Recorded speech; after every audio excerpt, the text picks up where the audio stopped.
What's up, y'all? How you doing? Welcome back once again. I'm a little under the weather today, so I'm going to make this quick, but I really wanted to address this. So over the weekend, we saw two, not one, but two shining examples of why gun control does not work and why the anti-gun ideology is worthless. We had one here at home and we had one abroad. Now, of course, the one that's getting all the media attention right now is the one in Bondi Beach, or Bondi Beach, however you want to say it, in Sydney, Australia. Two radical Islamic terrorists with, I'll add, legally owned guns under the Australian legal system, showed up and massacred 15 people, wounding, I believe it's up to 40 more. Now, I reiterate, these guys had legally owned guns. It is extremely difficult to legally own a gun in Australia.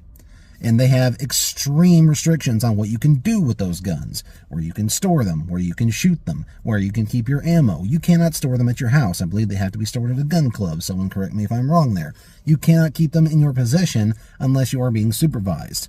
And yet, these guys took these legally acquired firearms, went to an area they weren't supposed to have them, and obviously did something they weren't supposed to do with them, and committed an act of mass terrorism. I'll add, this was a Jewish event. It was Hanukkah by the Sea or something like that. So it was much more than just your average mass shooting. This was a terror attack, make no mistake. But guys, this happened in Australia. I cannot count the number of times that I have had an argument with an anti-gunner, and they always prop up one of two countries, England and Australia, because those are their gun control utopias. That's where mass confiscation was enacted. That's where they banned pretty much everything. It was only later, I believe in the last couple of decades, that Australia decided to actually, let's let the people have some of their rights back, but not many, just enough we can keep our thumb just embedded right on top of them. And yet, this still happened. And what irks me the most about this is that there's footage of both shooters.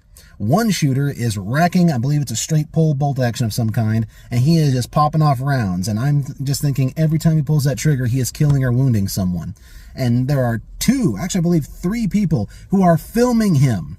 They have the perfect vantage point on him. If any one of those people was armed, that could have ended in seconds. There was one man, Ahmed Al-Ahmed, who tackled the other shooter, took his shotgun away at the risk of his own life. I believe he was wounded. Bravo, sir.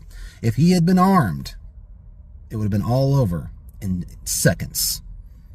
This is the failure of gun control, guys.